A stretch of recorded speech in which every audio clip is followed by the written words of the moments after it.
আসসালামু আলাইকুম সবাইকে আবারও ওয়েলকাম করছি আমার আজকের রেসিপিতে। আজকে আমি আপনাদের সাথে শেয়ার করব orange poppy seed cake with orange glaze.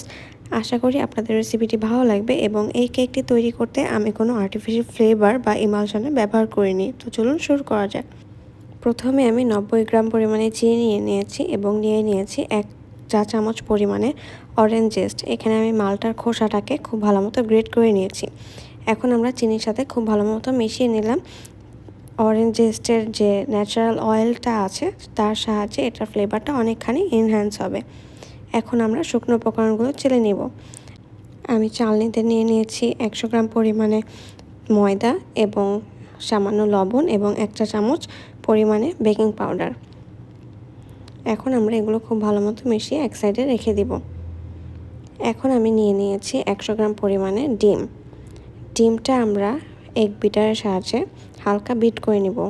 যখন ছোট ছোট বাবলস তৈরি হবে তখন আমরা যে মালটার জেস্টের সাথে যে চিনিটা মিশিয়ে রেখেছিলাম সেটা আমরা 2 থেকে 3 বারই দিয়ে ভালো করে বিট করে নিব এবং ততক্ষণ বিট করতে হবে যতক্ষণ পর্যন্ত চিনি গলে গিয়ে ডিমের মিশ্রণটা ফ্লাফি হয়ে আসে। এই পর্যায়ে আমি দিয়ে দেব 100 গ্রাম পরিমাণে রেগুলার রান্নার তেল।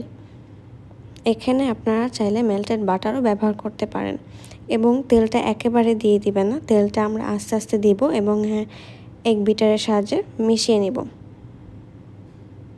এই পর্যায়ে আমরা দিয়ে দিচ্ছি শুকনো উপকরণ। শুকনো উপকরণগুলো দিয়ে আমরা হ্যান্ড বিটারের সাহায্যে হালকা একটু নেড়ে মিশিয়ে নিব। দিয়ে আমরা বিটারের একদম লো স্পিডে এটা 2 থেকে 3 সেকেন্ডের জন্য মিলিয়ে নিব। মেলানো হয়ে গেছে। এখন আমরা এটার ঘনত্বটা চেক করে নিব। ঘনত্বটা অনেকটা এরকম হবে।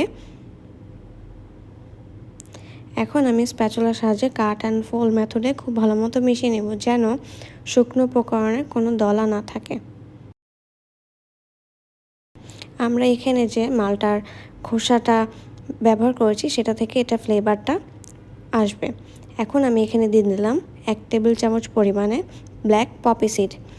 পপি সিডটা দিয়ে আমি স্প্যাচুলার সাহায্যে খুব ভালো মতো মিশিয়ে নিলাম এবং এক্ষেত্রে ওভার মিক্স করা যাবে না। ওভার মিক্স করলে কেকের ফোমটা বসে যেতে পারে এবং কেকটা বেক হওয়ার পর চুপসে যেতে পারে।